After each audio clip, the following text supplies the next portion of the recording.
Students, तो अब हम लोग मोस्ट इम्पोर्टेंट सैम्पल पेपर 1 जो कर रहे थे इसको फिनिश करने के मूड में अब हम लोग, बिकॉज बहुत ज़्यादा दिन हो गया इसको किया हुआ। तो अब हम लोग सेक्शन ए कर चुके थे, सेक्शन बी में आ चुके हैं। सेक्शन बी का क्वेश्चन नंबर 7 देखते हैं क्या है। क्वेश्चन 7 है इंटीग्रल का, और इंटीग्रेशन है ये, और इनडिफिनिट इंटीग्रल है ये। तो इनडिफिनिट इंटीग्रल में न्यूमरेटर में x+1 एंड डिनोमिनेटर में है x² + 1x। तो overall integral x+1 divided by x² + 1x dx। Okay, तो ये डेफिनेटली देखने से ही पता चल रहा है ये पार्शियल फ्रैक्शन का क्वेश्चन है। ओके, इंटीग्रेशन में बहुत सारे टाइप है, पार्शियल फ्रैक्शन का पार्ट है ये। तो हम इसको सपोज करते हैं, let x+1 divided by x² + 1x equal to ax + b divided by x² + 1 plus c over x। Okay, तो इसको हम थोड़ा सा सिंप्लीफाई कर दें तो ये हो जाएगा x+1। ऐसे क्वेश्चन में हमें क्या करना होता है कि पार्शियल फ्रैक्शन का स्पेशल फॉर्म होते हैं, हमें उस फॉर्म को अप्लाई करना होता है। जनरली कभी कभी हम constant term A B C generally लेते हैं, तो ए बी सी लेते हैं जनरली। कभी कभी ए बी सी डी तक हमें लेना होता है, कभी कभी ए बी से भी काम चलता है, but generally A B C तो लेना होता है। तो इसमें हमने इस तरह से 3 कांस्टेंट का यूज़ किया है, ए बी और सी, जिसमें ax + b divided by x² + 1 आ गया and plus c over x आ गया। अब इसको हम कैलकुलेट करके, मेरा काम होगा कि लेफ्ट साइड और राइट साइड के कोफिशिएंट को इक्वेट करके a b और c फाइंड करना। चलिए अब हम इसको प्रोसीड करते हैं। तो x+1 divided by x² + 1 2x equal to, अब इसको यदि हम सॉल्व करते हैं तो ये देखिए नॉर्मली जैसे कैलकुलेट करते हैं अलजेब्रिक फंक्शन को, वैसे ही करेंगे। तो ये हो जाएगा x² + 1 × x, एलसीएम हो गया। और जब आप इसको करेंगे, डिवाइड करेंगे x² + 1 से, तो ये हो जाएगा आपका दिस इंटू दिस। ओके, तो कैसे हो जाएगा, तो ax², okay, ax² and plus bx। Finally next term अब x से करते हैं, तो x से जब करेंगे तो ये पार्ट आ जाएगा x² + 1, और उसको c से करना पड़ेगा, तो ये हो जाएगा cx²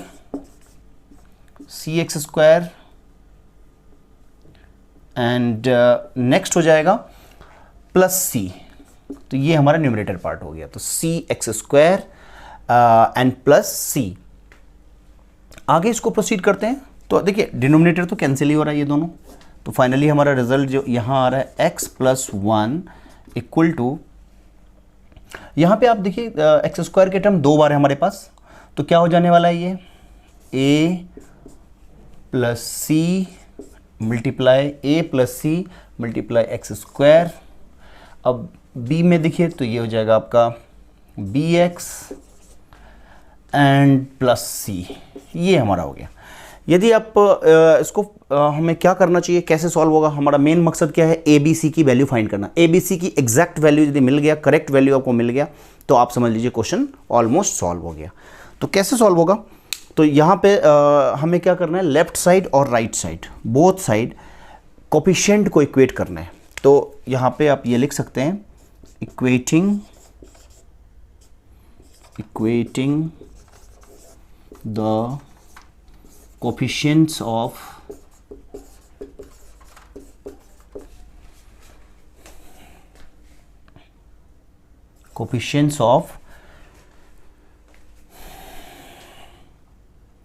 LHS and RHS। Okay, तो हम यहाँ पे लेफ्ट साइड और राइट साइड के कोफिशिएंट को इक्वेट कर देते हैं। तो क्या होगा, कोफिशिएंट मतलब किसके, तो भाई सिंपल सी बात है, x वाले का, x² वाले का एंड कांस्टेंट पार्ट्स का। तो देखिए लेफ्ट साइड में तो x² का पार्ट है ही नहीं, लेफ्ट साइड में गौर से देखिए तो लेफ्ट साइड में हमारे पास x है और कांस्टेंट टर्म है, तो लेफ्ट साइड में हमारे पास x² के टर्म नहीं है, लेकिन राइट साइड में x² का टर्म है। तो यहाँ पे x² का कोफिशिएंट 0 माना जाएगा, बिकॉज टर्म ही नहीं है x², राइट। तो क्या हो जाएगा, ये इक्वेशन बनेगा a + c equal to 0, because x² का कोफिशिएंट यहाँ a + c है और यहाँ x² का टर्म है ही नहीं, तो x² का कोफिशिएंट यहाँ 0 होगा, तो a + c equal to 0। Next x का कोफिशिएंट यहाँ b है, यहाँ x का कोफिशिएंट 1 है, तो b का वैल्यू डायरेक्ट 1 हो गया अब c में देखिए कांस्टेंट टर्म हमारा c है और यहाँ 1 है, तो c इक्वल टू 1, तो इसलिए इस तरह से ये वैल्यू मिल गया। यहाँ पर हम इसको थोड़ा सा और मूव कर देते हैं कि b का वैल्यू तो मिल गया, c का वैल्यू मिल गया, तो यहाँ पे हम यदि c की वैल्यू 1 यहाँ पुट कर देते हैं तो a की वैल्यू कितनी हो जाएगी, राइट। तो यहाँ a की वैल्यू हो जाएगी 0 - 1, बिकॉज c 1 है तो -1, तो इस तरह से a हमारा -1 हो गया, b हमारा 1 हो गया, c हमारा 1 हो गया। तो ये हमें हेल्प करेगा क्वेश्चन को सॉल्व करने में। हम मूव करते हैं नेक्स्ट टर्म की तरफ, और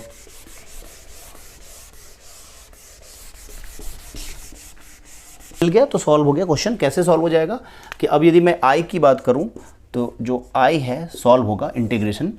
तो ये देखना है कि आपके पास टर्म था ये part, this part x+1 divided bye something, तो इस पार्ट के जगह पर हम क्या पुट करेंगे, अब ये पुट करेंगे, तो आप वैल्यू डाल दीजिए इसमें। तो a की वैल्यू हमारा -1 था और अभी हमने वैल्यू फाइंड किया था, और a की वैल्यू -1 था, b की वैल्यू भी हमने कुछ फाइंड किया था, ओके, और c की वैल्यू भी यहाँ पे लिख लेंगे। तो रिकॉल करते हैं कि हमने वैल्यू निकाला था और वैल्यू मुझे क्या मिला था, तो वैल्यू मिला था b की वैल्यू भी 1 और c की वैल्यू भी 1, राइट, ये आपको लिख लेना था। तो चलिए अब यहाँ पे नेक्स्ट की मूव करते हैं कि यदि मैं इसकी वैल्यू पुट कर दूँ तो देखिए a की वैल्यू -1 है, यहाँ पुट करिए, यानी आपको ये टर्म हेल्प करेगा, आप दिस पार्ट, ये पार्ट हेल्प करेगा। इंटीग्रेशन में आपको ये नहीं लिखना है क्योंकि क्वेश्चन में तो इंटीग्रेशन ये दिया हुआ था मेन टर्म, बट इसको ब्रेक डाउन करके मुझे अब ये हेल्प करने वाला है, ठीक है। तो डाल देते हैं, तो a की वैल्यू -1 यहाँ डालिए तो क्या हो जाएगा -x, b की जगह पे 1 divided by x² + 1, okay, plus c हमारा कितना है 1/x एंड होल, ये dx हो गया। इसको थोड़ा और प्रोसीड कर दीजिए, फर्दर प्रोसीड करते हैं। तो फर्दर प्रोसीड करेंगे तो ये पार्ट जो होगा, ये आप देखिए कि इंटीग्रेशन में एक इंटीग्रेशन ये और हो जाएगा -x+1 divided by x² + 1 dx, right, और यहाँ फिर से ये +1/x dx plus 1/x dx। कुछ इंटीग्रेशन ऐसे होते हैं कि हमें कुछ टर्म इसमें इजी दिखते हैं और कुछ टर्म हमें फाइंड करने होते हैं, थोड़ा सा कुछ इंटीग्रेशन के फॉर्म को चेंज करके सॉल्व होते हैं। तो इसमें देखने से दिख रहा है कि ये जो इंटीग्रेशन है तो डायरेक्ट log mod x है, बट इसको थोड़ा सा हमें फर्दर सिंप्लीफिकेशन की ज़रूरत है। तो चलिए हम आगे फर्दर सिंप्लीफाई कैसे करते हैं। तो फर्दर सिंप्लीफाई करने के लिए यहाँ पे आप देखेंगे कि ये जो x² + 1 ये दोनों में हिट करेगा, तो ये क्या होगा, integration -x divided by x² + 1 dx plus integration 1/x² + 1 dx and plus integration 1/x dx, okay. यदि मैं इसको थोड़ा सा और आगे प्रोसीड करूं तो ये यहाँ पर सॉल्व हो रहा है। इसके लिए हम इसको एक काम कर लेते हैं, ये I1 मान लेते हैं, ये I2 ले लेते हैं और ये I3 ले लेते हैं। तो क्या होगा कि हम I1 को पहले फोकस करते हैं, I2 और I3 तो डायरेक्ट रिजल्ट है, बिकॉज x² + 1 है, डायरेक्ट रिजल्ट हो जाएगा tan inverse x, because 1/x² + a² का रिजल्ट होता है आपका tan इनवर्स x/a, तो ये तो डायरेक्ट हो जाएगा tan इनवर्स x और ये हो जाएगा log mod x। तो हमको मेनली I1 पे फोकस करना है, तो हम I1 को सॉल्व कर लेते हैं। अब I1 सॉल्व हुआ तो I2 और I3 तो ईजी है, ठीक है स्टूडेंट्स। तो आप लोग यदि चाहते हैं कि I1 I2 I1 वगैरह को आप खुद सॉल्व करें तो प्लीज़ प्रोसीड करिए, पॉज करके वीडियो को पॉज कर दीजिए और आप फटाफट I1 सॉल्व कर लीजिए। तो यदि मैं I1 सॉल्व करता हूं तो I1 है हमारे पास समथिंग -x/x² + 1 dx, ओके। इसमें इसको थोड़ा और प्रोसीड करता हूँ, माइनस तो बाहर ही हो गया, तो ये हो जाएगा, हमने अपनी मर्जी से 2 से डिवाइड किया, राइट। तो यदि मैं 2 से डिवाइड कर देता हूँ तो आपको ऊपर भी 2 से मल्टीप्लाई करना होगा, x² + 1 dx। क्या किया, dividing by 2 multiplying by 2, manage हो जाएगा, इक्वल मैनिपुलेट हो जाएगा और बाद में आपको सेम रिजल्ट आ जाएगा। ऐसा क्यों किया, बिकॉज इसका यदि मैं t पुट कर देता हूँ, अब देखिए पुट x² + 1 = t, तो क्या होगा, ये 2x 1 का डिफरेंशिएशन 0 होता है, dt/dx थोड़ा सा और सॉल्व किया तो 2x dx equal to d t, ठीक है, 2x dx equal to d t. तो इसको यदि आप पुट कर देंगे तो I1 हमारा क्या निकल जाएगा, I1 क्लियरली हो गया यहाँ पे -1/2 और 2x dx की जगह पे dt, बिकॉज अभी अभी जस्ट निकाला, देख लीजिए dt, और x² + 1 को तो t पुट किया था तो t। अब आप बताइए 1/t dt क्या होता है, log mod t, तो -1/2 तो पहले से है और ये हो जाएगा log mod t, ठीक है। तो log mod t यहाँ पे एक बार लिख देते हैं प्लस कांस्टेंट यानी -1/2 log, ओके, t की जगह पे वैल्यू प्लेस करिए, व्हाट इज t, x² + 1, तो ये हो जाएगा x² + 1 प्लस c। तो I1 फाइंड हो गया हमारा, राइट। तो जैसे ही I1 फाइंड हो गया तब हम I1 की वैल्यू यहाँ प्लेस कर देते हैं। तो I जो हमारा रिजल्ट निकल गया, I1 की वैल्यू प्लेस करिए तो कितना होगा -1/2 log mod x² + 1, okay. And उसके बाद ये जो प्लस कांस्टेंट है, चूंकि इस इंटीग्रेशन में भी कांस्टेंट आएगा, इस इंटीग्रेशन में भी कांस्टेंट आएगा, तो लास्ट में हम एक ही बार कांस्टेंट लिख देंगे तो कोई दिक्कत नहीं है। अब इसका देखिए ये फॉर्म याद करिए, 1/x² + 1, एक बार आप रफ में भी देख सकते हैं थोड़ा सा, इंटीग्रेशन 1/x² + a² जब होता है dx, तो क्या होता है आपको पता है, tan inverse x/a plus constant. तो tan इनवर्स x/a, तो यहाँ पे तो a आपको दिख रहा है 1 है, 1 को हम 1² लिख सकते हैं, तो सेम फॉर्म पे आ जाएगा। तो tan इनवर्स x/1, तो tan इनवर्स x, तो ये हो जाएगा tan inverse x, okay. And third result 1/x, सीधा हो जाता है log mod x, तो ये हो जाएगा log mod x and plus constant. This is the final answer. तो स्टूडेंट क्वेश्चन नंबर 7 कंप्लीट हो चुका है। अब हम लोग मूव करने वाले हैं क्वेश्चन नंबर 8 पे। तो स्टूडेंट्स हम सेक्शन बी के क्वेश्चन नंबर 8 पे मूव कर रहे हैं। पिछला क्वेश्चन जो था वो हमारा पार्शियल फ्रैक्शन का इंडेफिनिट इंटीग्रल का क्वेश्चन था। ये क्वेश्चन नंबर 8 हम देख रहे हैं, डिफरेंशियल इक्वेशन का क्वेश्चन है। तो क्वेश्चन को पहले पढ़ते हैं और समझते हैं। Find the general solution of the following differential equation x dy/dx equal to y minus x sine y/x, okay. तो इसको सॉल्व करने के लिए हमें सबसे पहले इसको थोड़ा सा स्टैंडर्ड फॉर्म में लाना है। तो इसको यदि हम लिखते हैं, गिवन डिफरेंशियल इक्वेशन इज, क्या है वो है आपके पास x dy/dx equal to y minus x sine y/x। तो मैं आप सबसे यही कहूँगा कि आप लोग प्लीज़ लिख कर प्रैक्टिस करें। रिटन प्रैक्टिस बहुत ज़्यादा काम आएगा एग्ज़ाम में आपको। जितना ज़्यादा बार प्रैक्टिस करेंगे वहाँ पे उतना जल्दी रिकॉल कर पाएंगे, बिकॉज बड़े बड़े टर्म्स हैं, फॉर्मूला भी बहुत है। तो please do practice with written, okay. तो अब यहाँ पे इसको हम सेट करते हैं। तो क्या करते हैं, बोथ साइड देखिए x से हम डिवाइड कर देते हैं। x से डिवाइड करने से फ़ायदा ये होगा कि लेफ्ट साइड में मुझे dy/dx का टर्म आ जाएगा। तो dividing both side by x, तो क्या हो जाएगा dy/dx equal to y/x minus sign y/x। ये आपको किस फॉर्म में दिख रहा है, तो होमोजीनियस फॉर्म में है। हम इसको बोल सकते हैं the above equation is a homogeneous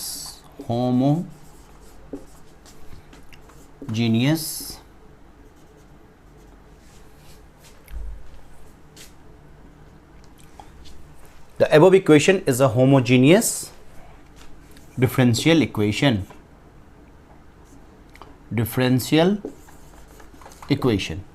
अब मुझे इसको सॉल्व करना है, सिंप्लीफाई करना है। तो कैसे करेंगे, तो इसमें देखिए सबसे पहले फॉर्म होता है, दो तरह का फॉर्म होता है। जब हम पुट करते हैं तो यहाँ पे भी जैसे इंटीग्रेशन में हम लोग पुट करते हैं समथिंग डिनोमिनेटर में या न्यूमरेटर में पुट कर देते हैं कि x² इक्वल टू टी या कभी x4 इक्वल टू टी। उसी तरीक़ा से यहाँ पर भी हम either y equal to vx और x इक्वल टू vy, यानी मैं आपको यहाँ पे लिख रहा हूँ या दो तरह के फॉर्म होते हैं, या तो हम कभी कभी y equal to v x put करते हैं, और या कभी कभी x equal to v y put करते हैं। तो यहाँ पे गौर करना होता है कि कौन सा फॉर्म है। या क्लियरली आप देखिए तो y हमारा न्यूमरेटर में है, तो हम y equal to v x put करेंगे। ओके, तो put y equal to v x put किया, तो डिफ्रेंशिएटिंग कर दिया दोनों तरफ, तो d Y by D x equal to क्या हो जाएगा, d Y by D x equal to यहाँ पर लग जाएगा प्रोडक्ट रूल। ओके, तो v बाहर होगा और x का डिफरेंशिएशन 1 ही हो जाएगा, d x by D x, तो plus x d v by D x. Okay, product rule कौन सा लगा एक बार लिख देते हैं, ये लगा d by D x of u into v जब होता है तो हम यहाँ करते हैं u को एक बार बाहर किया तो d v by D x plus v d u by D x, ये होता है, ये लगाया। तो थोड़ा सा हमने ये देख लिया कि d Y by D x का जो रिजल्ट आया वो क्या आया, v plus x d y d x. अब यहाँ पर हमें ये सेम वैल्यू पुट कर देना है एबव इक्वेशन में, जो ऊपर का इक्वेशन है। तो अब हम ये पुट कर देते हैं, तो क्या बनेगा, putting the values, okay, putting the value. तो स्टूडेंट्स अब यहाँ पे हम पुटिंग करेंगे वैल्यूज, तो putting the values of d Y by D x and y in the above equation, यानी अभी हमने डी वाई बाई डी एक्स का जो वैल्यू फाइंड किया था और जो हमने y सपोज किया था y equal to v x, तो y की वैल्यू वी एक्स और d Y by D x की जो ये वैल्यू है, ये दोनों वैल्यू हम इस इक्वेशन में पुट कर देंगे। राइट, तो पुट करते हैं फटाफट। चलिए, यहाँ पर कैलकुलेशन पार्ट अब बच रहा है। अब हमें यहाँ पे इंटीग्रेशन पावर ही आपको आपके रिजल्ट तक पहुँचाएगा। जितना भी इंटीग्रेशन का प्रैक्टिस आपने किया हुआ है अब सब यहाँ पे पता चलेगा। ओके, तो अभी देखते हैं, आप पहले करते हैं या मैं करता हूँ। मैं उम्मीद करता हूँ कि आप यदि कर सकते हैं तो आप करें। ओके, तो देखिए वैल्यू हमें डालना है, तो क्या होगा, तो जो d Y by D x की वैल्यू जब हम पुट करेंगे तो यहाँ पे अभी हमको रिजल्ट निकला था और d Y by D x का रिजल्ट क्या मिला था, तो अभी हमने तो वैल्यू पुट करते हैं हम y equal to v x और d Y by D x की value v plus x d v by D x अभी हमने फाइंड किया था प्रोडक्ट रूल लगाकर। जब हमने y में y equal to v x में प्रोडक्ट रूल लगा दिए थे, तो प्रोडक्ट रूल लगाने के बाद ये रिजल्ट मुझे मिला था d Y by D x का। तो ठीक है, ये दोनों वैल्यू यहाँ पुट कर देते हैं इस इक्वेशन में, तो क्या हो जाएगा, फाइनल रिजल्ट ये हो जाएगा, d Y by D x की जगह पे डाल दिए तो क्या होगा, v plus x d v by D x, x d v by D x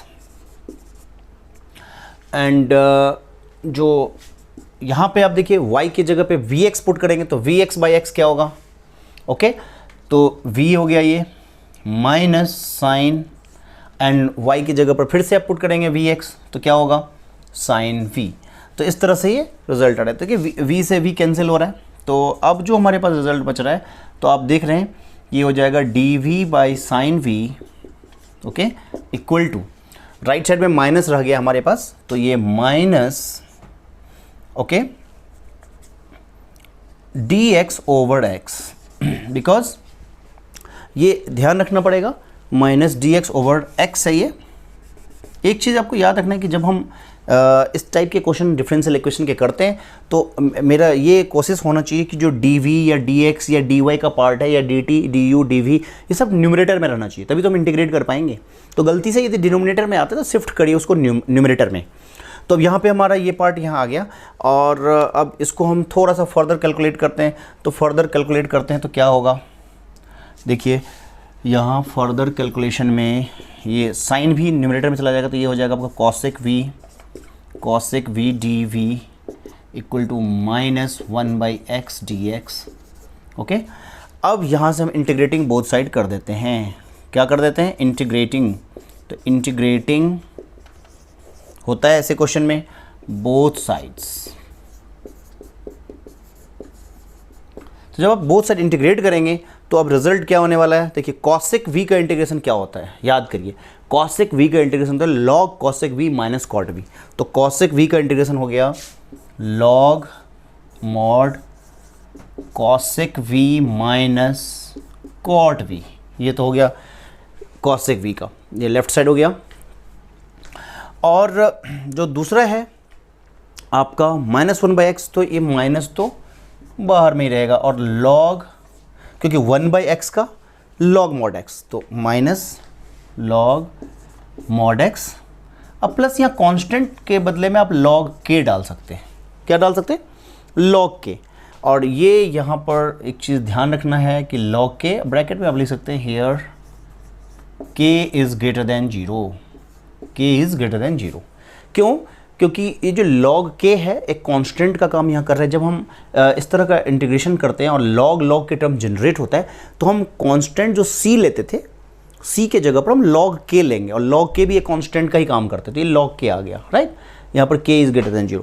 चलिए, अब ये यहाँ तक तो हमारा बात बन गया। और यहाँ पे आप एक चीज़ ये भी लिख सकते हैं कि k is greater than 0 and log k is an arbitrary constant,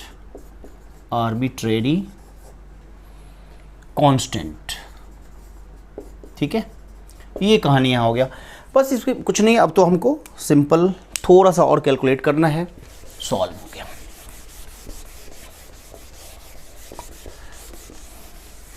देखिए, अब यहाँ से इसको फर्दर कैलकुलेट यदि करेंगे तो यहाँ पे एक चीज़ तो दिख रहा है कि जो माइनस पार्ट है, माइनस log mod x, इसको लेफ्ट साइड लाइए तो ये क्या हो जाने वाला है?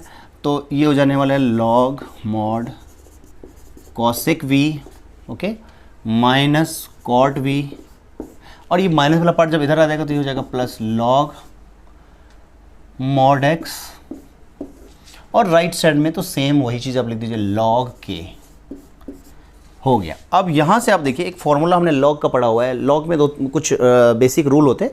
तो जैसे हम लोगों ने जूनियर क्लासेस में एक्सपोनेंट इन पावर में पढ़ा था, उसी टाइप के log में भी कुछ होते हैं। तो log m plus log n जब होता है, ये m का काम कर रहा है, ये पूरा m का काम कर रहा है, और ये n का काम कर रहा है। तो log m plus log n जब होता है तो क्या होता है? log m into n।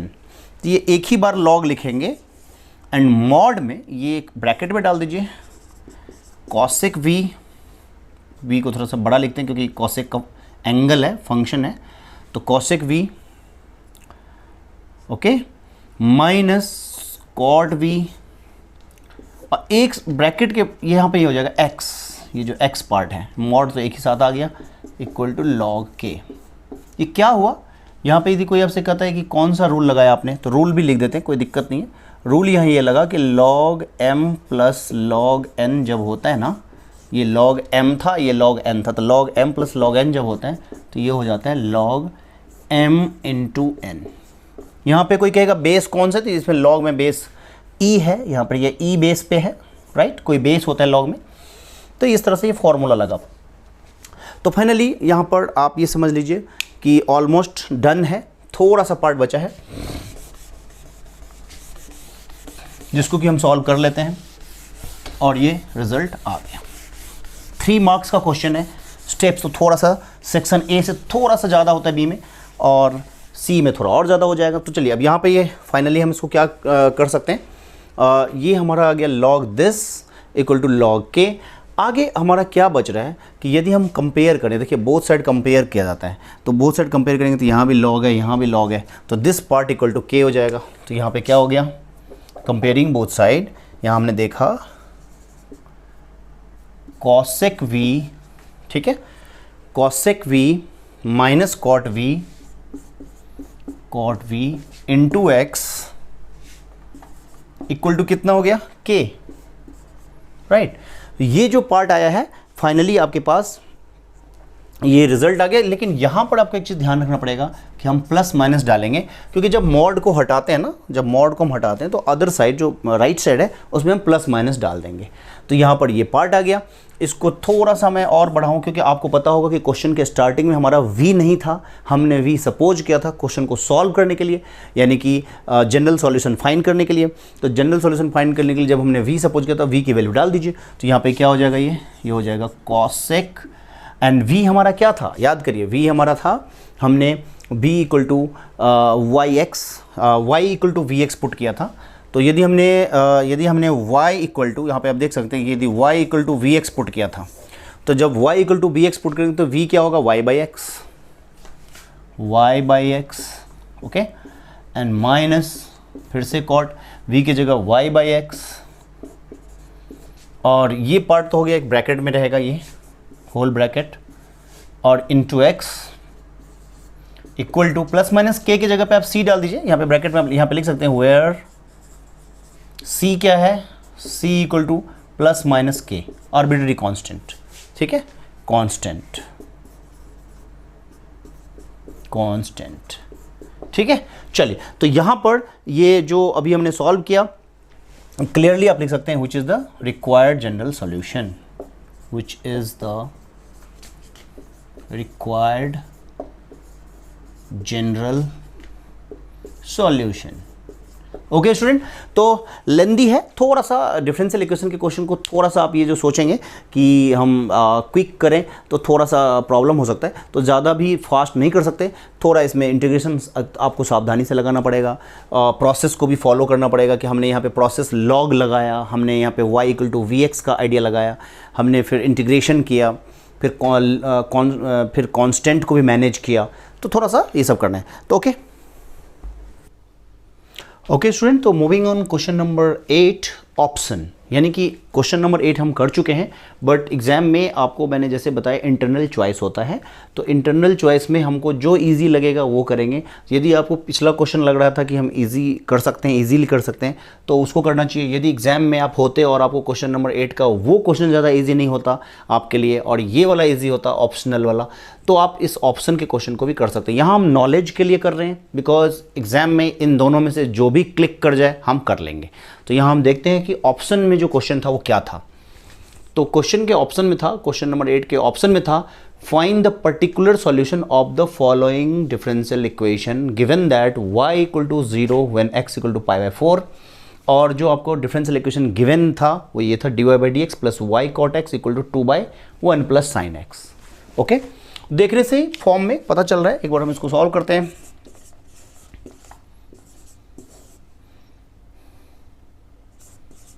Option, अब देखिए यहाँ पे हम देख रहे हैं कि इसका फॉर्म कैसा है, the given differential equation, the given differential equation, differential equation is a linear equation, is a linear differential equation, differential equation of the form, किस फॉर्म में है देखिए, तो फॉर्म है इसका dy/dx प्लस ypx, यानी px into y, ypx equal to qx, ये हमारा फॉर्म है। ओके, तो आप यदि इसमें गौर से देखें, हम चाहे तो इसमें कैपिटल लेटर भी यूज कर सकते हैं। ये जो हमने p यूज़ किया, इसको आप कैपिटल लेटर p यूज़ करिए, कोई दिक्कत नहीं है। तो ये हमारा फॉर्म है, इस फॉर्म में है। देखा जाए तो the given differential equation is a linear differential equation of the form dy/dx plus ypx equal to qx, और यहाँ पर px क्या है, यहाँ पर आप देख सकते हैं, here px is equal to cot x, okay, और जो qx है वो क्या है, qx equal to 2/1 plus sine x. Okay, ये जो क्वेश्चन है देखिए, यहाँ पे इंटीग्रेशन फैक्टर निकालना आना चाहिए, IF बोलते हैं शॉर्ट में। तो इंटीग्रेशन फैक्टर का यूज होगा इस क्वेश्चन में, और देखेंगे कि वो क्वेश्चन को हेल्प कर देगा। तो सबसे पहले हम फाइंड भी वही करेंगे, सबसे पहले हम IF फाइंड करेंगे इस क्वेश्चन के लिए, IF, जिसको कि हम शॉर्ट में क्या बोलते हैं, शॉर्ट में IF बोलते हैं, और वैसे इसका जो डिटेल में बोल सकते हैं तो इंटीग्रेशन फैक्टर। तो इंटीग्रेशन फैक्टर जो होता है वो होता है e to the power integration px dx, ये होता है, राइट।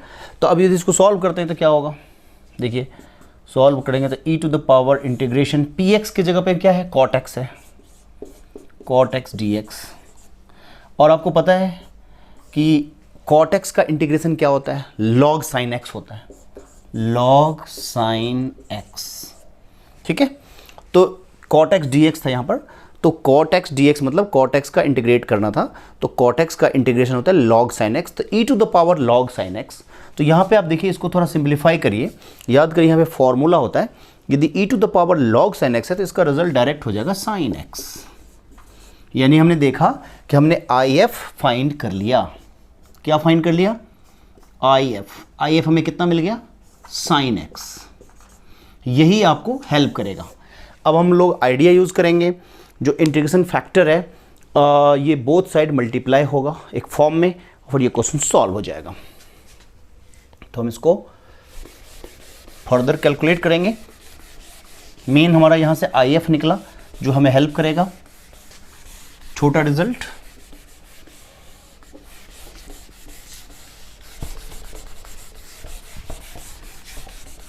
देखिए अब यहाँ से क्या करेंगे कि यदि मैं इसको थोड़ा सा और देखूँ तो ये हो रहा है, और अब हम जनरल सॉल्यूशन निकालेंगे।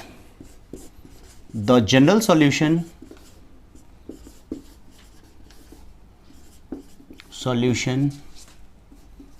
इज गिवन बाय, कैसे निकलेगा जनरल सॉल्यूशन? तो क्या करेंगे, जो इंटीग्रेशन फैक्टर आपको निकला है वो इस तरीक़े से हो जाएगा कि जो y है हमारा, y के साथ n2 होगा, y into integration IF, okay, y into integration IF, तो IF की जगह पे वैल्यू डाल दिया sin x, okay, equal to, यहाँ पर अब ये देखना है कि हमारा जो नेक्स्ट पार्ट है वो हमारा इंटीग्रेशन का टर्म आ जाएगा जो मेन पार्ट था। तो मेन पार्ट में हम यहाँ पे QX पे फोकस करेंगे। QX कौन सा था? हमने लिखा था अभी अभी जस्ट नोट डाउन किया था। तो QX था हमारा दिस पार्ट 2/1 + sin x। तो यहाँ पे आपको IF जो था sin x वो दोबारा से डालना है, तो sin x, और 2 हमारा वहाँ पहले से है, divided by 1 + sin x dx। क्या हुआ इसको हम एक बार यहाँ पे भी मेंशन कर देते हैं। हुआ ये कि y इंटू IF हमने किया, y into IF equal to integral, और यहाँ पे आप देख सकते हैं कि ये 2/1 + sin x पहले से था, तो IF इंटू यहाँ हुआ था QX dx, ये वाला काम हुआ। ठीक है, चलिए अब यहाँ पे हमारा IF का प्रोसेसिंग भी हो गया, और अब हम इसको आगे इंटीग्रेशन सॉल्व भी करेंगे। तो कैसे सॉल्व होगा ये, अब यहाँ से देखते हैं कि यदि इसमें हम देखें कि जो प्रोसेस है कि हमारा, तो ये 2 कांस्टेंट है, बाहर कर देंगे। तो सबसे पहले यहाँ लिख लिया y sin x equal to 2 तो कांस्टेंट है, तो आउटसाइड इंटीग्रेशन के बाहर आ गया, sin x bye 1 + sin x dx। ठीक है, इसको सॉल्व करने के लिए फिर से आपको इंटीग्रेशन के जो प्रोसेस होते हैं वही सब करना पड़ेगा। और कैसे सॉल्व होगा, तो अब यह देखिए कि यहाँ पे डिनोमिनेटर में 1 + sin x है, तो मुझे फॉर्म जनरेट करना पड़ेगा। तो 1 + sin x minus 1 and 1 + sin x, यहाँ पे लिखा dx। क्या किया वो आपको दिख रहा होगा कि डिनोमिनेटर में 1 + sin x था, वही टर्म जनरेट करने के +1 - 1 किया, ताकि हमें थोड़ा सा सॉल्व करने में इजी हो जाए। तो इसको थोड़ा सा और बढ़ाते हैं, तो 2 तो आउटसाइड में है ही इंटीग्रेशन के बाहर, तो यदि इसको थोड़ा सा और करें सॉल्व, तो कैसे होगा ये 1 + sin x bye 1 + sin x 1 हो जाएगा। तो इंटीग्रेशन में 1 माइनस और 1 ओवर दिस, तो 1/1 + sin x। यहाँ इंटीग्रेशन एक थोड़ा सा आपको सॉल्व करना आना चाहिए, और ये एक ब्रैकेट भी आप लगा सकते हैं, होल ब्रैकेट में dx। ठीक है, क्या हुआ, हमने सिंपल कैलकुलेट ये किया कि 1 + sin x से दोनों को डिवाइड किया, तो इसमें सेम नंबर से डिवाइड हुआ तो 1 आया, और 1/this। ठीक है, ये हमारा लेफ्ट साइड में तो y sin x है ही है, तो उसको कुछ नहीं करना हमें। चलिए, क्वेश्चन तो आपने नोट किया हुआ है ही।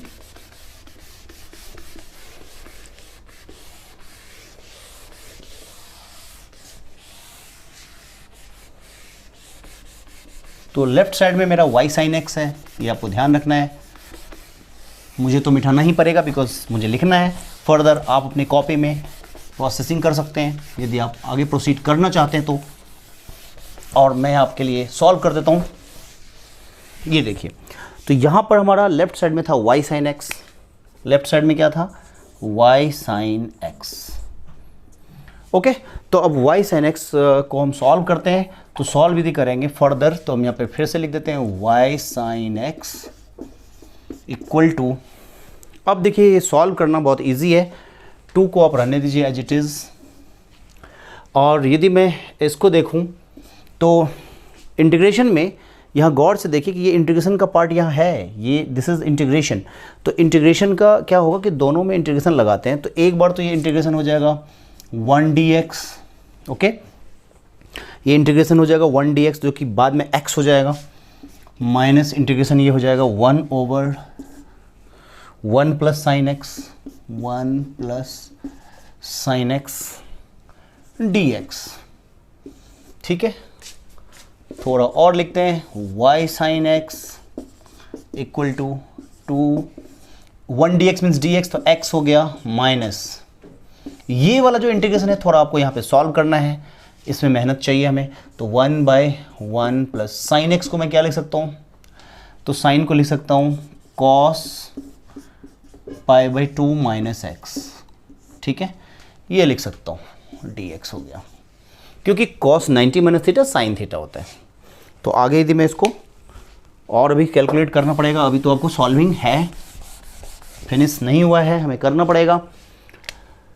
तो यदि मैं इसको और सॉल्व करता हूँ तो 2x माइनस यहाँ पर इंटीग्रेशन पार्ट है, तो देखिए 1/, ये देखिए कि 1 प्लस कॉस थीटा क्या होता है, फॉर्मूला याद करिए, 1 प्लस कॉस थीटा हमने ट्रिगोनोमेट्री में पढ़ा है, ये होता है 2 कॉस स्क्वायर थीटा बाई 2, ये होता है 1 plus cos theta equal to 2 cos square theta by 2। तो यदि मैं इसमें देखूं 1 प्लस कॉस थीटा, तो थीटा का काम यहाँ पे ये पूरा ब्रैकेट में कर रहा है, तो ये हो जाएगा 2 कॉस स्क्वायर थीटा बाई 2 जब होगा, तो देखिए थीटा बाई 2 जब होगा तो ये π/4 माइनस x/2 ये हो गया, क्योंकि 2 से डिवाइड हो गया, बिकॉज वहाँ पे फॉर्मूला में थीटा बाई 2 होता है, थीटा यहाँ पर ये है तो अपॉन 2 किया π/4 माइनस x/2, और यहाँ तो dx है ही है, तो आप dx यहाँ पे डायरेक्ट भी लिख सकते हैं, कोई दिक्कत नहीं। ओके, तो ये अभी हम लेफ्ट साइड कुछ नहीं कर रहे हैं, लेफ्ट साइड तो हमारा y sin x है ही as it is, no problem. थोड़ा बहुत और बढ़ाते हैं तो ये हो जाएगा x माइनस, अब ये देखिए इंटीग्रेशन में ये जो cos स्क्वायर है इसको हम ऊपर भेज सकते हैं, और ये जो 1/2 है इसको इंटीग्रेशन के बाहर आप 1/2 कर दीजिए, cos स्क्वायर ऊपर जाएगा तो sec स्क्वायर हो जाएगा, ये हो जाएगा sec स्क्वायर π/4 माइनस x/2, और अब ये यहाँ पर हो जाएगा dx। Okay, bracket close. अब यहाँ पे हमारा ध्यान रखना पड़ेगा, ये 2 ब्रैकेट के बाहर है, x माइनस यहाँ इंटीग्रेशन के बाहर में 1/2 है, हमारा ये टर्म है sec स्क्वायर दिस। तो इतना सा बात है कि यहाँ पे ये देखिए कि sec स्क्वायर थीटा का, वैसे तो मुझे पता है कि sec स्क्वायर थीटा का इंटीग्रेशन होता है tan थीटा, बट यहाँ पर x, यहाँ पे x की जगह पे कुछ फॉर्म आ गया, तो कोई बात नहीं, थोड़ा सा हम इसको फर्दर कैलकुलेट करते हैं। बस आपको एंडिंग कैलकुलेशन बचा है, सेक्शन सी का क्वेश्चन है, सेक्शन सी के लेवल का क्वेश्चन है, बट सेक्शन बी में डाला हुआ है तो ये सेक्शन बी का क्वेश्चन अभी फिलहाल जो मैंने आपको इंपॉर्टेंट सैम्पल पेपर सॉल्व कर रहा हूँ, तो ये तो उसमें मैंने लिया है, इसको सेक्शन बी में दिया हुआ है, बट ये लेवल इसका बात करें तो सेक्शन सी के लेवल का क्वेश्चन है, तो कोई बात नहीं, होता है। सेक्शन बी और सी में वैसे भी 1 मार्क का फ़र्क है, ये 3 मार्क के हैं, सेक्शन सी में 4 मार्क का, अब हम इसके बाद सेक्शन सी में भी आने वाले हैं। तो देखिए अब यहाँ पे ये जो है फिर से लिख देते हैं y sin x, left side में था हमारा y sin x equal to, और यदि मैं इसको देखूं तो 2 और 2 इंटू x माइनस 1/2। अब यहाँ पे जो ये जो पार्ट है, ये जो इंटीग्रेशन पार्ट है ना, इसको मैं रफ में कर दूंगा बिकॉज आपके लिए थोड़ा इजी हो जाएगा, अंडरस्टैंडेबल यहाँ पर होगा टर्म। तो यहाँ पे लिखते हैं, देखिए मान लीजिए आई लिखता हूँ इंटीग्रेशन सेक स्क्वायर, रफ तो करना ही पड़ेगा pi by 4 minus x by 2, pi by 4 minus x by 2 d x. अब यहाँ पे यदि मैं पुट कर दूँ pi by 4 minus x by 2 equal to t, बहुत सारे डिफ्रेंशिएट करेंगे तो ये 0 यहाँ पे हो जाएगा, minus 1 by 2 equal to d t by D x. इसको फर्दर सॉल्व किया तो सिंपली इसको कैलकुलेट कर लीजिए, तो कैलकुलेट करने पे आपको दिखेगा d x equal to, okay, d x equal to minus 2 d t, ये आपको हो गया d x equal to minus 2 d t. जब इसको पुट करेंगे तो आई इक्वल टू क्या हो जाएगा, देखिए ये हो जाएगा सेक स्क्वायर टी, बिकॉज हमने इसको टी मान लिया था ना, ठीक है, तो टी मान लिया था, तो सेक स्क्वायर टी, और डी एक्स के जगह पे क्या आ गया माइनस 2 डी टी, तो माइनस 2 तो कॉन्स्टेंट बाहर हो जाएगा, और यहाँ टी, तो minus 2 sec square t d t क्या होता है 10 टी, तो माइनस 2 10 टी, टी की जगह वैल्यू डाल दीजिए पाई बाई 4 माइनस एक्स बाई 2। ये मैं बोल रहा था आपको कि यदि मैं इसको कैलकुलेट करूंगा, और प्लस कांस्टेंट वगैरह तो बात की वजह वो डाल ही देंगे, फिलहाल ये ध्यान रखना है कि इसका रिजल्ट डायरेक्ट हमारा ये हो गया, माइनस में आ रहा है माइनस 2।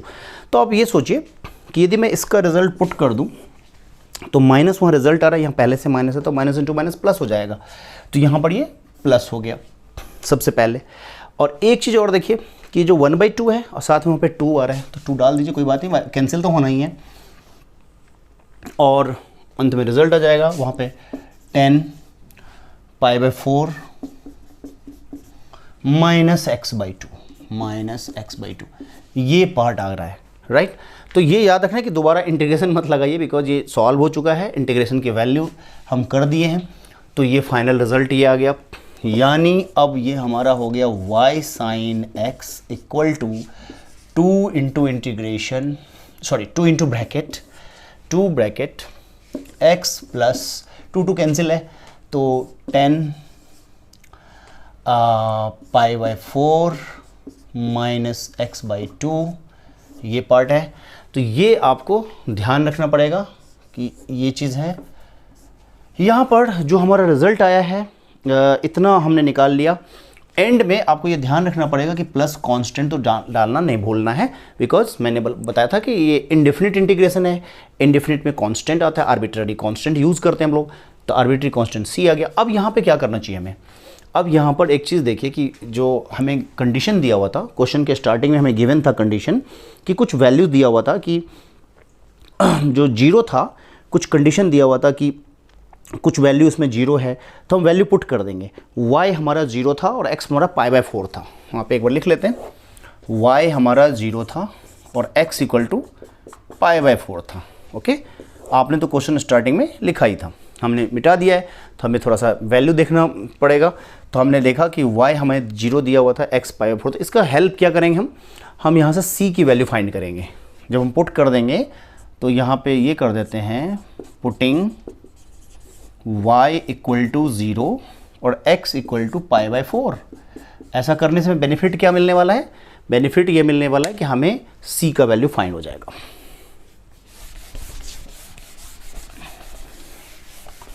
देखिए वैल्यू सॉल्व हो जाएगा कैसे, तो जब आप y की वैल्यू यहाँ 0 पुट करेंगे और x की वैल्यू पाई बाई 4 करेंगे, जाहिर सी बात है साइन पाई बाई 4 तो 1/√2 होता है, लेकिन y 0 होने की वजह से लेफ्ट साइड 0 हो गया, equal to 2 into bracket x की जगह पाई बाई 4 है, तो पाई बाई 4 प्लस और इधर 10।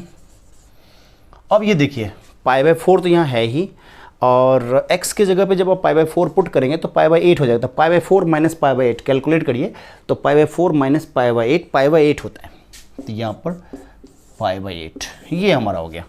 तो इस तरह से हमने यहाँ पर अभी निकाला है, और प्लस c तो डालना ही, बिकॉज इसी की तो वैल्यू फाइंड कर रहे हैं। तो यहाँ पर अब इसको कैलकुलेट कर दीजिए, तो c जो आपको निकलेगा, मैं डायरेक्ट रिजल्ट लिख लेता हूँ, c इक्वल टू निकलने वाला है आपको 2 से 4 कट रहा है, तो पाई बाई 2, तो ये आपका रिजल्ट आ जाएगा माइनस पाई बाई 2, बिकॉज ये इस तरफ आ जाएगा, 2 से उधर जाएगा, तो ये हो जाएगा आपका -2 10 पाई बाई 8। ये आपको किसका वैल्यू मिल गया, ये आपको मिल गया c का वैल्यू, राइट। तो c का वैल्यू जो भी मिला हमने दिमाग में रख लिया, c का वैल्यू मिला -पाई बाई 2 -2 पाई बाई 8। अब ये वैल्यू हम यहाँ पुट कर देंगे, हमारा रिजल्ट आ जाएगा। ठीक है, फाइनल रिजल्ट हम सॉल्व कर लेंगे। तो यहाँ पे वैल्यू पुट कर देते हैं। तो यहाँ पे हमारा y sin x है, हम उन्हीं वैल्यू को मिटाएंगे जिससे हमें फाइंड करने में इजी हो। तो अब देखिए यहाँ पे हमारा y sin x था, y sin x। तो अब देखिए कि जब हम इसको वैल्यू पुट करते हैं तो फाइनली जो रिजल्ट आने वाला है, ओके, तो पर्टिकुलर जनरल सोल्यूशन जब निकालेंगे finally, that is particular general solution is, तो इसमें क्या करने वाले हम लोग, तो डाल देते हैं। तो ये हो जाएगा y sin x equal to 2 into x plus 10 pi by 4 minus x by 2, okay, minus x by 2,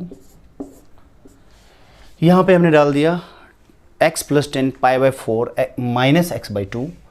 और ये पार्ट आप देखिए कि ये चीज़ आपको ध्यान रखना पड़ेगा कि हमने इसके जगह पे वैल्यू डाला है और प्लस c, ये जो c है, c के जगह पे आप ये प्लेस करेंगे तो क्या हो जाने वाला है, ये minus pi by 2, okay, minus 210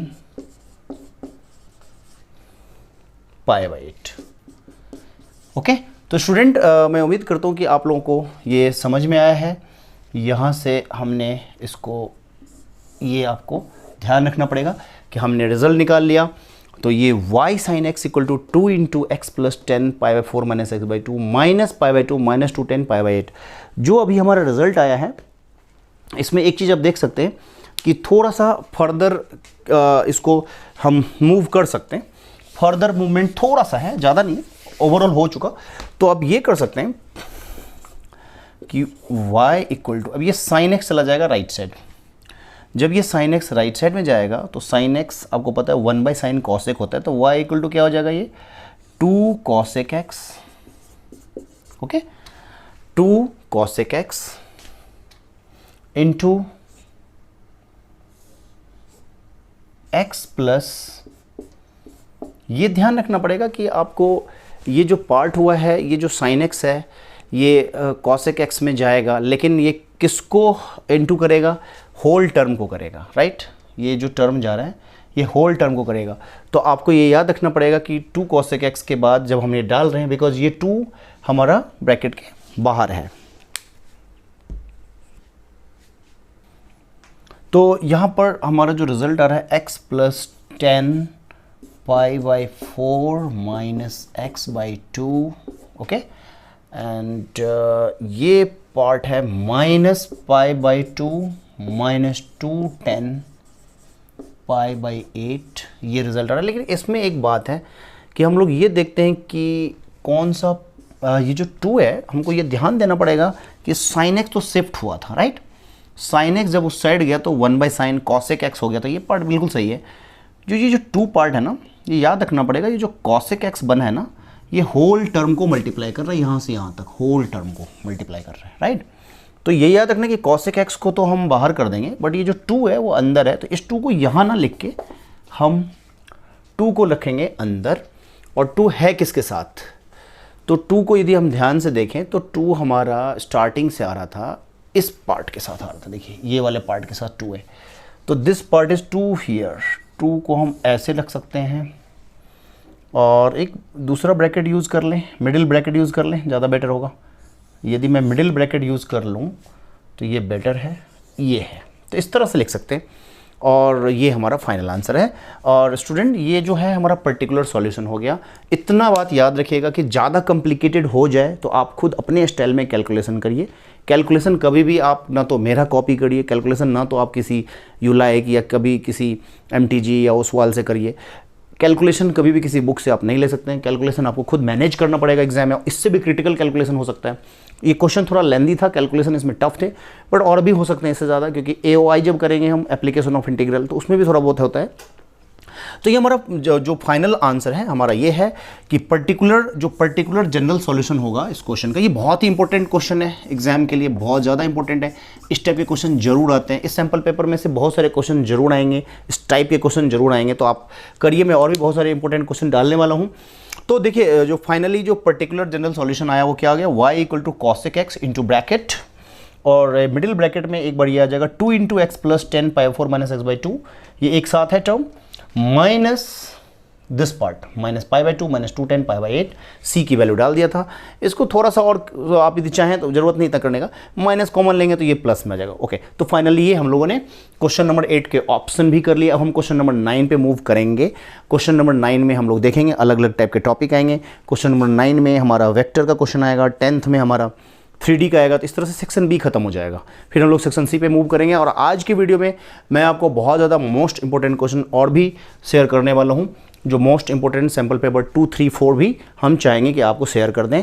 और इंटीग्रेशन के डिफरेंशियल इक्वेशन के मोस्ट इंपॉर्टेंट क्वेश्चंस को हम अलग से कैटेगरी बनाकर भी आज आपको देने वाले हैं। Thank you. ओके स्टूडेंट, तो सेक्शन बी को हम एंड करने वाले हैं, बस 2 क्वेश्चन बचा हुआ है। क्वेश्चन नंबर 9 पे मूव कर गए हैं। मैं ऑप्शन वाले क्वेश्चन भी ले रहा हूँ, इसलिए थोड़ा टाइम ज़्यादा लग रहा है, बट कोई बात नहीं, अब स्पीड बढ़ाने वाले हम लोग। तो क्वेश्चन नंबर 9 जो कि वेक्टर का क्वेश्चन है, देखिए क्वेश्चन में क्या दिया हुआ है, क्वेश्चन को पहले समझिए। क्वेश्चन है कि if vector a is not equal to 0 vector a dot vector b equal to vector a dot vector c, vector a cross vector b equal to vector a cross vector c, then so that vector b equal to vector c. Question में आपको condition clear है कि vector ए जो है वो 0 vector के बराबर नहीं है। उसके बाद 2 गिवन कंडीशन है आपके पास कि ए और बी का जो डॉट है वो ए और सी के डॉट के बराबर है, और वेक्टर ए और वेक्टर बी का जो क्रॉस है वो वेक्टर ए और वेक्टर सी का क्रॉस के इक्वल है। यानी कि एक बार डॉट एक बार क्रॉस, एक बार डॉट प्रोडक्ट एक बार क्रॉस प्रोडक्ट दिया हुआ है। तो इससे पहले कि मैं आपको ये क्वेश्चन सॉल्व करूं, पहले एक बार ये लिख देते हैं कि vector a dot vector b, ये जो डॉट प्रोडक्ट है वो क्या होता है। तो magnitude of vector a into magnitude of vector b cos theta, यहाँ पे कॉस आता है। और जब कोई वेक्टर का क्रॉस निकालते हैं, ये देखिए, तो फिर से magnitude of vector a into magnitude of vector b, ये इंटू है यहाँ पे, आप ये समझ लीजिए मल्टीप्लाई है, कोई दिक्कत नहीं है। तो multiply to b into sine theta आता है यहाँ पर, और डायरेक्शन के लिए यहाँ एन कैप आता है, डायरेक्शन के लिए, राइट। तो ये फॉर्मूला ध्यान रखना है कि डॉट प्रोडक्ट में कॉस थीटा आता है और क्रॉस प्रोडक्ट में साइन थीटा आता है। ध्यान रखना, ये क्यों बताया, ये ध्यान रखना पड़ेगा कि यहाँ पे थीटा की वैल्यू यदि हम 90 डिग्री डालेंगे तो कॉस 90 0 हो जाएगा, तो ए डॉट बी 0 तभी होगा जब थीटा 90 होगा। इसका कॉन्सेप्ट यहाँ यूज़ होने वाला है। और जब यहाँ पे इस पार्ट को RHS को 0 करना है तो आपको थीटा 0 करना पड़ेगा, तो साइन 0 जब होगा तभी ये 0 हो सकता है। तो यानी कि जब ये 2 वेक्टर पैरेलल होंगे तब ये हो सकता है। तो ये आप देखेंगे कि साइन थीटा 0 कब होगा, जब थीटा 0 होगा, और कॉस थीटा 0 कब होगा, जब थीटा 90 होगा। तो चलिए अब यहाँ पर ये कॉन्सेप्ट यहाँ पे हम यूज़ करने वाले हैं। सॉल्यूशन 9 देखिए, तो गिवन हमारे पास क्या था, given vector a dot vector b equal to vector a dot vector c, ये दिया हुआ है। तो इसको हम क्या करते हैं, लेफ्ट साइड में लाने की कोशिश करते हैं। तो क्या होगा, vector a dot vector b minus vector a dot vector c equal to 0। ठीक है, यहाँ तक तो कोई कन्फ्यूज़न नहीं है। और इसमें आप देखिए कि कॉमन आ रहा है, वेक्टर ए यदि आप कॉमन ले लेते हैं, राइट, वेक्टर ए कॉमन लिया तो क्या हो जाएगा, ये vector b minus vector c equal to 0। अब आप ये देखिए कि हमने गिवन रिजल्ट को 2 वेक्टर के डॉट प्रोडक्ट में कन्वर्ट कर दिया। मैंने अभी आपको बताया था कि 2 वेक्टर का डॉट प्रोडक्ट 0 कब होगा, जब आप ये देखिए, जब थीटा 90 होगा।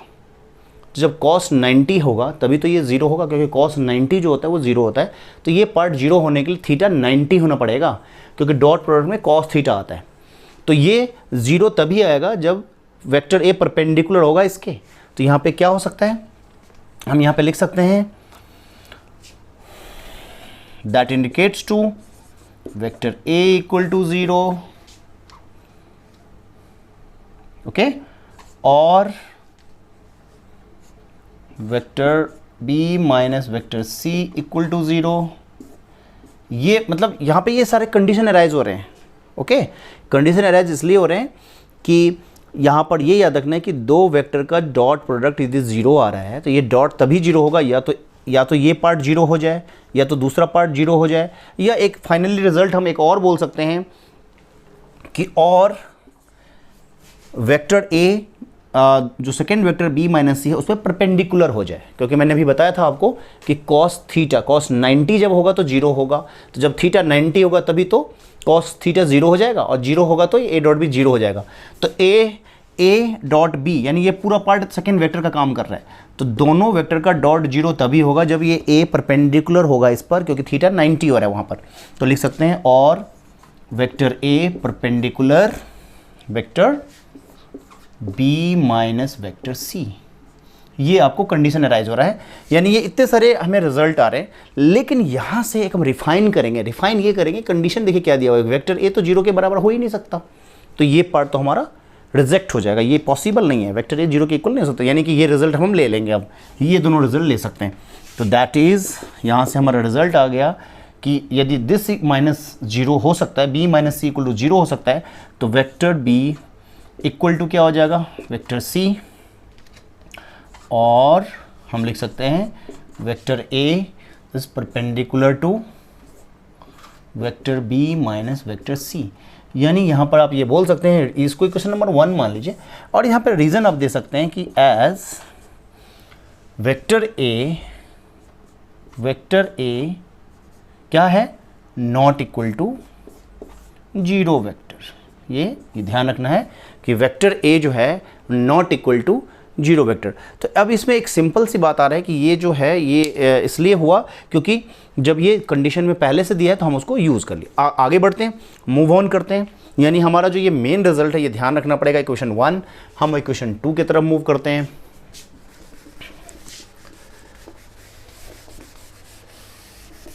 अब इक्वेशन और बनेगा, हम इक्वेशन 2 जब फॉर्म कर लेंगे तो ये क्वेश्चन सॉल्व हो जाएगा।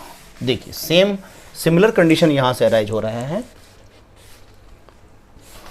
देखिए सिमिलर कंडीशन ये अराइज हो रहा है कि हमारे पास फिर एक बार अब इसका यूज करेंगे, ये जो क्रॉस वाला पार्ट है, तो अब लिख सकते हैं again vector a cross vector b equal to कितना था, ये था vector a cross vector c. फिर से ले आइए लेफ्ट साइड, तो क्या हो जाएगा, ये डायरेक्ट लिखता हूँ मैं कॉमन लेके, vector a cross vector b minus vector c equal to 0।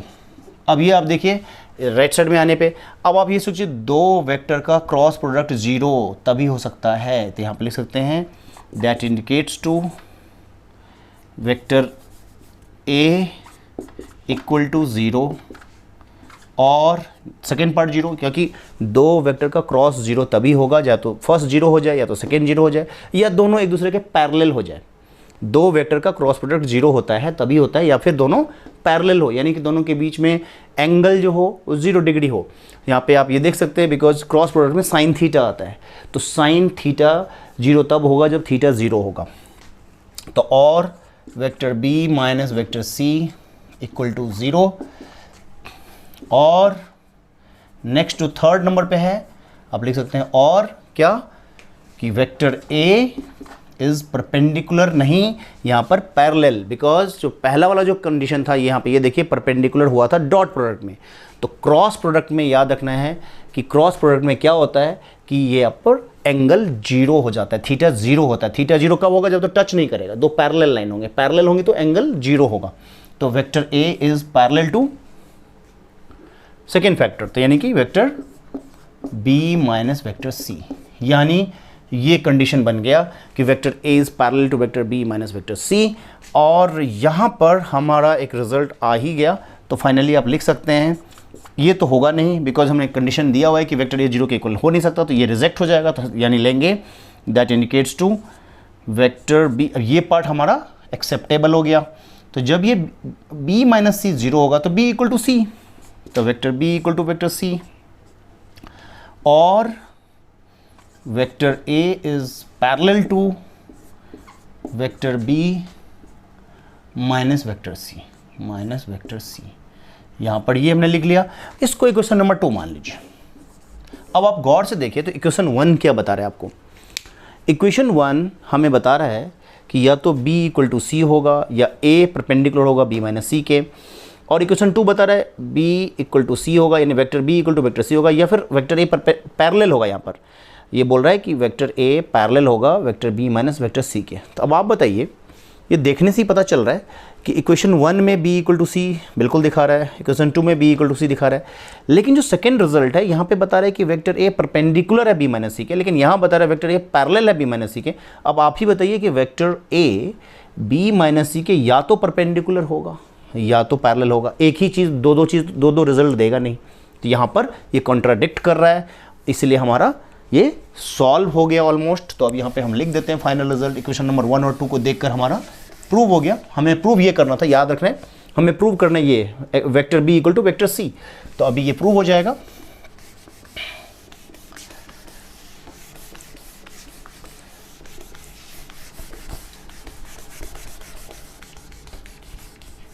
देखिए, तो अब यदि इक्वेशन नंबर 1 और 2 दोनों को हम यूज कर लें तो ये सॉल्व हो रहा है क्लियरली।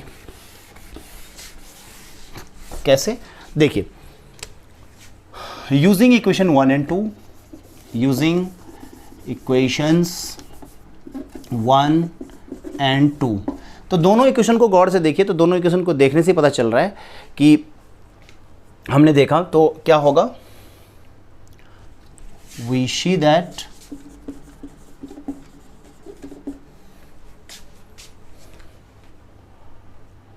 कि vector a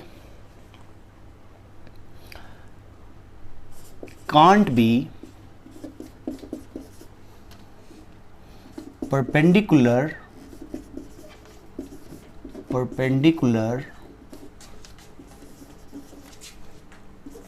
as well as parallel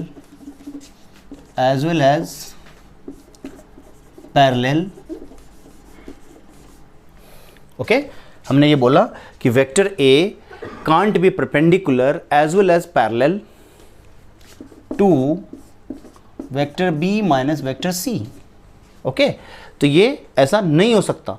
तो इसका मतलब है कि सेकेंड पार्ट, ये वाला पार्ट है, ये कॉन्ट्राडिक्टरी पार्ट हो गया ना, तो एक ही साथ पैरेलल है ना। a cannot be perpendicular as well as parallel to vector b minus vector c। तो क्या हो गया, हैंस हमारा जो ये पार्ट है ये रिजल्ट हो गया कि b इक्वल टू c दोनों में आ रहा है। तो hence vector b equal to vector c proved. क्यों? क्योंकि इक्वेशन 1 और 2 दोनों में ये रिजल्ट मुझे मिला है कि b इक्वल टू सी है, यहाँ भी b इक्वल टू सी है। तो hence we can get the result कि vector b equal to vector c, और यही हमें प्रूव करना था। That's great. तो स्टूडेंट्स, सेक्शन बी के लास्ट क्वेश्चन पे हम लोग पहुँच गए फाइनली। तो क्वेश्चन है, जो क्वेश्चन 10 है वो आपका जो टॉपिक है वो है 3 डायमेंशनल। ओके, तो इससे जो लास्ट क्वेश्चन था क्वेश्चन नंबर 9 वो हमारा वेक्टर का था। अब जो क्वेश्चन नंबर 10 है वो है हमारा 3D का। तो देखते हैं क्वेश्चन क्या है। क्वेश्चन नंबर 10 है, find the shortest distance between the following lines vector r equal to i plus j minus k plus s into 2i plus j plus k, and second line है vector r equal to i plus j plus 2k plus t into 4i plus 2j plus 2k। तो find करते हैं। चलिए, अब सबसे पहले हम देखते हैं गिवन लाइन्स हमारे पास है vector r equal to, okay, तो i plus j minus k plus s into 2i plus j plus k, right. तो इससे यदि हम निकालें तो हमारा फाइंड क्या हो जा रहा है, जो वेक्टर, यदि मैं इसकी बात करूं तो वेक्टर a1 हमारा क्या हो गया, ये पार्ट a1 होता है। तो ये हो जाएगा vector i plus vector j minus vector k, ये हमारा a1 हो गया। और यहीं से b1 निकालते हैं तो vector b1, okay, a1 b1 और a2 b2 फाइंड होगा। तो वेक्टर b1 हो जाएगा 2 वेक्टर i, 2 यूनिट वेक्टर है ये, तो 2 unit vector i plus unit vector j plus unit vector k, ये आपका हो गया किसकी वैल्यू, b1 का। तो a1 निकल गया, b1 निकल गया। इसी तरीक़ा से अब हम नेक्स्ट लाइन देखते हैं, जो दूसरा लाइन है, हम सेकेंड लाइन की बात करें तो सेकेंड लाइन हमारे पास ये वाला है, तो उसको डायरेक्ट लिख लेते हैं यहाँ से हम। रिजल्ट A2 हमारा कितना है, देखिए, तो A2 हमारा हो गया I plus j plus 2k, okay, I plus j plus 2k, और B2 कितना हो गया, B2 2I, okay, second line है हमारा। तो इस तरह से ये ध्यान देना पड़ेगा कि आप यहाँ हम फोकस करेंगे कि मिक्स नहीं होना चाहिए, यहाँ मिक्स हो गया था थोड़ा सा। तो चलिए हम देखते हैं, फोकस करते हैं जो गिवन लाइन्स है ऊपर में। तो इस वाले में से देखिए, तो A1 हमारा ये था I प्लस जे माइनस के, ठीक है, और B1 हमारा था 2I प्लस जे प्लस के, बिल्कुल सही बात है। और इससे हम लेंगे A2, तो A2 हमारा है I plus j plus 2k, correct. और जब हमने A2 ले ले तो B2 कितना है, B2 होगा 4I, यहाँ पे 4 था पहले, में इससे पहले 2 लिख दिए थे बाय मिस्टेक, तो आप करेक्ट कर लीजिए। तो ये हो जाएगा 4I प्लस 2J, ओके। तो इस तरह से हमारा हो गया 4I plus 2J plus 2K, ये चीज़ हमारा हो गया, ठीक है। चलिए अब यहाँ पे हम बात करते हैं कि जो फॉर्मूला यहाँ पे होता है उस फॉर्मूला को नोट डाउन कर लेते हैं कि as the lines are parallel, as the lines are, ये क्वेश्चन में आपको देखना पड़ेगा कि आपको सबसे पहले कंडीशन दिया हुआ था, ओके, ये क्वेश्चन आपको दिया हुआ है as the lines are parallel,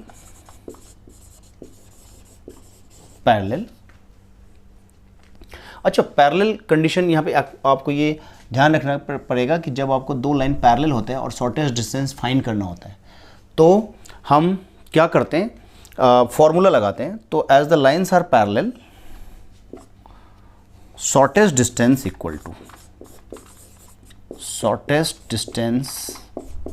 equal to formula होता है, यहाँ पे हम एक फॉर्मूला लगा रहे हैं, वो फॉर्मूला होता है mod vector A2 minus vector A1, okay, cross vector B, या मॉड क्लोज कर दीजिए, मॉड के अंदर है ये, राइट, ये मॉड है पूरा फुल्ली मॉड,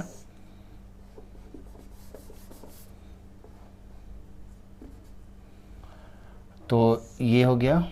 और डिनोमिनेटर में होता है ये आपको ध्यान रखना पड़ेगा कि डिनोमिनेटर में मैग्नीट्यूड ऑफ वेक्टर B, ये ध्यान रखना पड़ेगा, ये फॉर्मूला है। तो this is the formula for finding the shortest distance, और वही ध्यान रखना पड़ेगा कि vector A2 minus vector A1 into, यहाँ पर आपको याद रखना पड़ेगा कि ये आपको वेक्टर B आएगा, और जो वेक्टर B आएगा उसको मॉड में हम डिनोमिनेटर में डाल देंगे, तो ये रिजल्ट है। अब हम फटाफट इसको कैलकुलेट करेंगे, हेल्प करेगा हमको A1 B1, तो हम ऊपर वाले पार्ट को हटा देते हैं,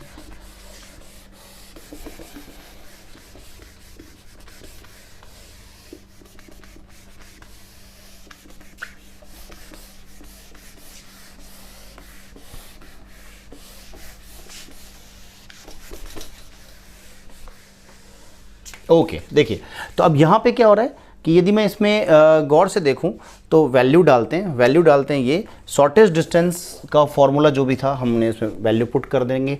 तो ये जो डिस्टेंस है शॉर्टेस्ट डिस्टेंस को d मान लेते हैं, स्मॉल d, तो मॉडुलस, अब आप खुद सोचिए A2 माइनस A1 निकालते थे, रफ हम लोग करते हैं, साइड में रफ कर लेते हैं हम, vector A2 minus vector A1 ये दिया हुआ था, ठीक है। एक बार हम क्वेश्चन को रीचेक करते हैं कि क्वेश्चन हमारा 10th में पैरेलल लाइन का कंडीशन दिया हुआ था या नहीं था। ओके, तो ये जो शॉर्टेस्ट डिस्टेंस फाइंड करना है, शॉर्टेस्ट डिस्टेंस फाइंड करने का मतलब होता है कि जब हम दो लाइंस के बीच में शॉर्टेस्ट डिस्टेंस फाइंड करते हैं तो ऑफ कोर्स ये आपको अंडरस्टूड है कि दो पैरेलल लाइन के बीच में ही शॉर्टेस्ट डिस्टेंस हम फाइंड कर सकते हैं, और उसके बीच जो परपेंडिकुलर डिस्टेंस होगा वो उसका शॉर्टेस्ट डिस्टेंस होगा, ठीक है। परपेंडिकुलर लाइन, जो परपेंडिकुलर लाइन होगा, दो पैरेलल लाइन के बीच में जो परपेंडिकुलर लाइन होता है वही उसका शॉर्टेस्ट डिस्टेंस होता है, ओके। तो चलिए अब यहाँ पे हम A2 माइनस A1 फाइंड कर लेते हैं। A2 कितना था चेक करिए, A2 हमारा ये है, देखिए रिजल्ट। तो A2 माइनस A1 जब होगा तो I माइनस I 0 हो जाएगा, J माइनस J 0 हो जाएगा, 2k माइनस माइनस के, तो क्या हो जाएगा यहाँ पे ऐसे हो जाएगा 2k माइनस ऑफ माइनस के, ऐसे हो रहा है। तो फाइनली हो जाएगा 3 यूनिट वेक्टर k। ठीक है, फाइनली ये हमने लिख लिया, तो क्योंकि सॉल्व करके दिख रहा है। तो ये यहाँ पे हम डायरेक्ट पुट कर देते हैं 3 unit vector k। 3 unit vector किसकी जगह पे आ गया, ये a2 माइनस की जगह पे। और दूसरा रिजल्ट हमारा क्या है, क्रॉस वेक्टर b। तो क्रॉस वेक्टर b का मतलब ये कि आप यहाँ पे वेक्टर b में आप b1 ले सकते हैं, कोई प्रॉब्लम नहीं है, b1 ले लीजिए, ये पूरा पार्ट ले लीजिए। तो ये है आपका 2i प्लस j, ये j है, ओके, दिस इज j,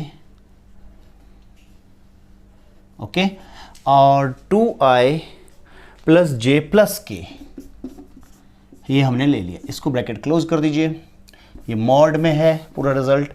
और इसके बाद डिनोमिनेटर में आपको पता ही है कि जो हमने लिया था, ये जो वेक्टर b लिया था, उसी का मैग्नीट्यूड निकाल रहे हैं। तो मैग्नीट्यूड ऑफ यदि हम वेक्टर b निकालेंगे तो रूट में आप ये देखिए कि ये जो b1 है, ये इसमें जो इसके कोफिशिएंट होते हैं i j k के, उसको square sum of the squares कर देंगे। तो 2 का स्क्वायर हो जाएगा 4, 1 का स्क्वायर, क्योंकि यहाँ कोफिशिएंट 1 है, यहाँ भी 1 है, तो 1 + 1 हो जाएगा। बस अब आपको इसी को कैलकुलेट करना है और यही आपका फाइनल आंसर होगा। चलिए अब यहाँ पे ये फॉर्मूला ज़रूर याद कर लीजिए कि शॉर्टेस्ट डिस्टेंस डिफाइन करना है। तो यदि दो पैरेलल लाइन है और कोई भी दो लाइन है और उसके बीच में हम शॉर्टेस्ट डिस्टेंस फाइंड कर रहे हैं, तो शॉर्टेस्ट डिस्टेंस या सिंपली डिस्टेंस भी बोल सकते हैं। तो शॉर्टेस्ट डिस्टेंस जो होता है वो फाइंड करने का फॉर्मूला होता है modulus of vector a2 minus vector a1 cross vector b and divided by magnitude of vector b या फिर मॉडुलस ऑफ वेक्टर b। तो ये फॉर्मूला ज़रूर याद कर लीजिए। 3D में और भी आपको बहुत सारे इंपॉर्टेंट फार्मूला है जो हम रिवाइज कराने वाले हैं। डायरेक्ट फार्मूला बेस्ड क्वेश्चन आते हैं 3D में, वेक्टर एंड 3D में, एंड उसके बाद उसको फार्मूला को करेक्ट अप्लाई कर देंगे तो सॉल्व हो जाएगा।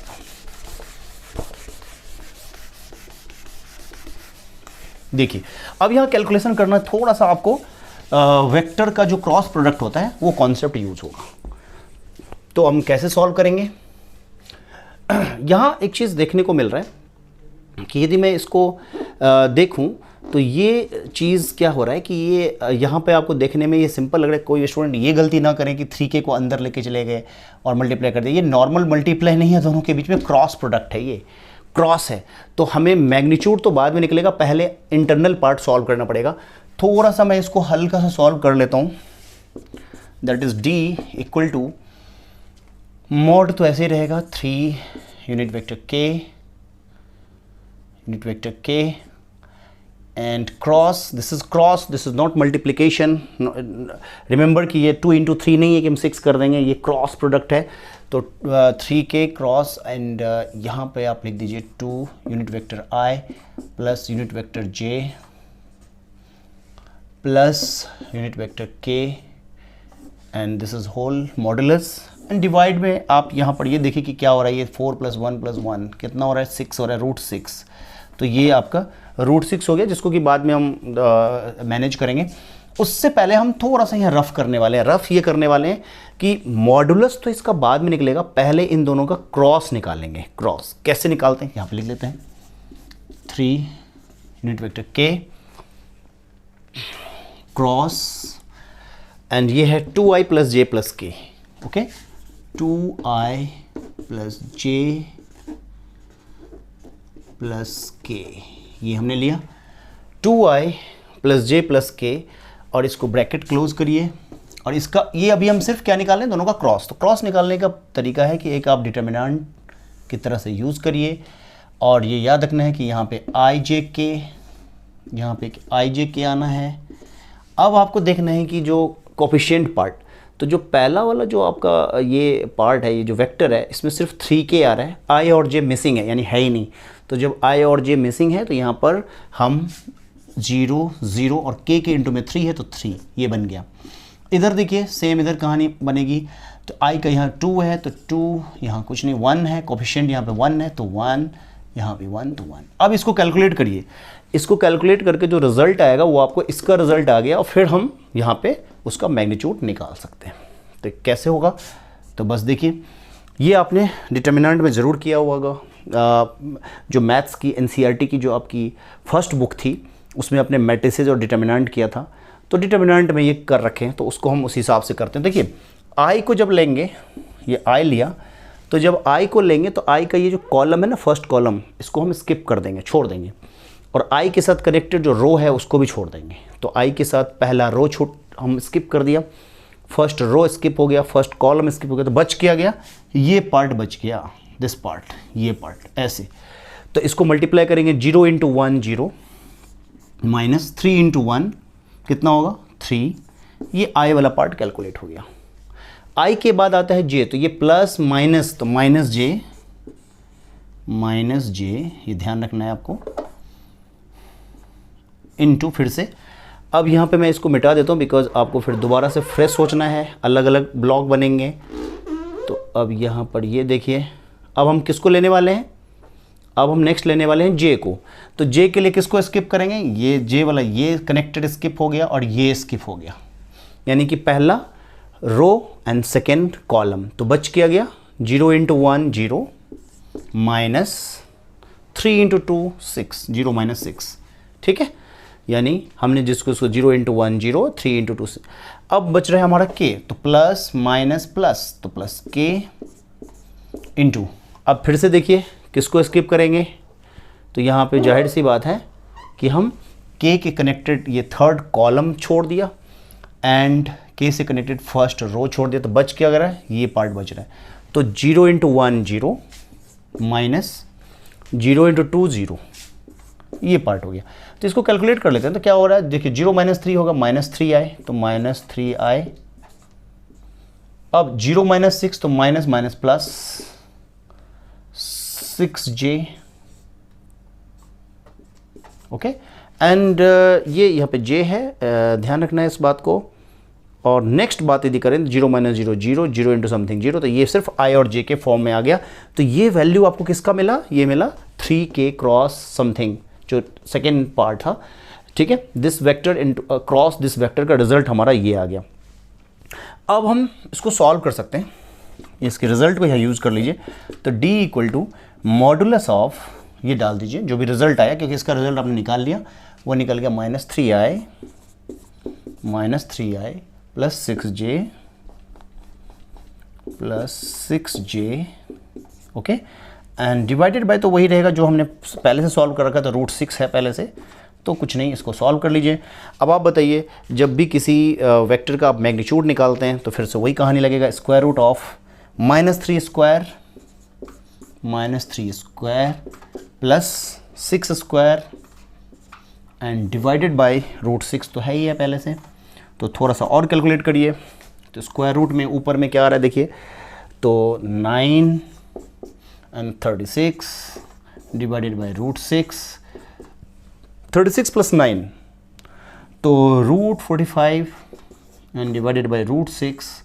हाँ, थोड़ा बहुत तो कैलकुलेशन अब हम कर सकते हैं इसको और फर्दर सिंप्लीफाई टाइप में, और ये यदि फर्दर कैलकुलेट कर दें आप, तो यहाँ ये हो रहा है रिज़ल्ट कि रूट के अंदर ही ले लीजिए, एक ही रूट ले लीजिए, बिकॉज दोनों एक साथ ही है, तो मतलब रूट में ही है। तो 45 डिवाइडेड बाय 6 है, ये 3 से कैंसिल हो रहा है ये, right.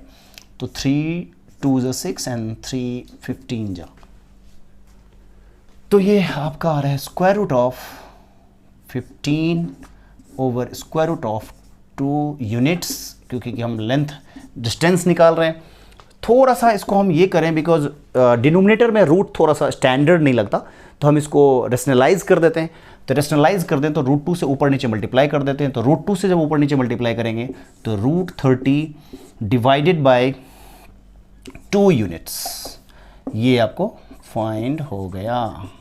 This is what final answer, this is the answer, okay. तो ये जो हमें शॉर्टेस्ट डिस्टेंस फाइंड करना था, शॉर्टेस्ट डिस्टेंस हमारा फाइंड हो गया √30/2 यूनिट्स, और ये हम चाहें तो यहाँ पर भी छोड़ सकते थे, कोई दिक्कत नहीं है। यदि आपके पास एग्जाम में टाइम प्रेशर है और आपको लगता है इतनी देर में हम कुछ क्वेश्चन का एंडिंग पार्ट कवर करना चाहते हैं, तो आप यहीं पे आंसर छोड़िए, यूनिट्स लिख के आंसर छोड़िए, और इतने देर में कुछ और कंट्रोल कर लीजिए किसी और क्वेश्चन को।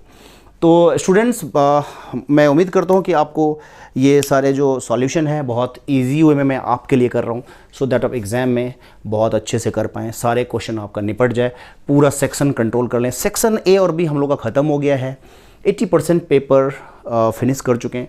अब सेक्शन बी में जो क्वेश्चन नंबर 10 हमने किया, इसके ऑप्शन भी दिया हुआ है, तो हम ऑप्शन भी जरूर करेंगे। ऑलमोस्ट क्वेश्चन तो सॉल्व हो गया, लेकिन हम ऑप्शन के क्वेश्चन को भी कवर कर लेंगे। उसके बाद हम सेक्शन सी को जल्दी ख़त्म करने वाले हैं, और आज ही के वीडियो में मैं आपको कुछ और भी सैम्पल पेपर विद सॉल्यूशन अपने चैनल पे देने वाला हूँ, मोस्ट इंपॉर्टेंट क्वेश्चंस। बिकॉज अब टाइम इतना कम है कि हम सारे क्वेश्चन यदि सॉल्व करेंगे तो इतना इंपॉर्टेंट हम आपको शेयर नहीं कर पाएंगे।